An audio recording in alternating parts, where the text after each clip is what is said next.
Hi friends, welcome to our channel. ఈరోజు మనం ఈ వీడియోలో పంచామృత్ అనే కాన్సెప్ట్ గురించి తెలుసుకుందాం.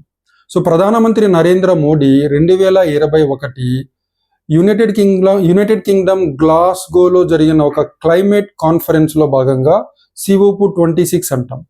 సో మనకు క్లైమేట్ చేంజ్ని ధీటుగా ఎదుర్కోవడానికి ప్రధానమంత్రి ఈ 5 సూత్రాలను చెప్పడం జరిగింది. ఇందులో మొదటి సూత్రం ఏంటంటే 2030 నాటికి శిలాజేతర ఇంధన వనరుల నుంచి 500 గిగావాట్ పవర్ని ప్రొడ్యూస్ చేయాలి. 500 గిగావాట్లు అంటే 5 lakh మెగావాట్. అలానే 2030 నాటికి రెన్యూబుల్ ఎనర్జీ నుంచి మనము మొత్తం పవర్ ప్రొడ్యూస్ చేసే దాంట్లో 50% రెన్యూబుల్ ఎనర్జీ నుంచి ప్రొడ్యూస్ చేయాలి.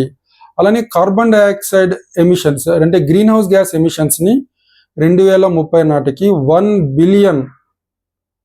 Billion tonnes of carbon dioxide equivalent green house gas ఎమిషన్స్ని తగ్గించాలి. అలానే 2070 నాటికి నెట్ జీరో చేరుకోవాలి. అలానే మనకు ఎమిషన్ ఇంటెన్సిటీ ఆఫ్ జీడిపి 2005తో పోలిస్తే జీడిపిలో 45% తగ్గించాలని ఈ పంచామృతం అనే పథకం చెబుతుంది. So that's it about Panchamrit. Thank you and all the best.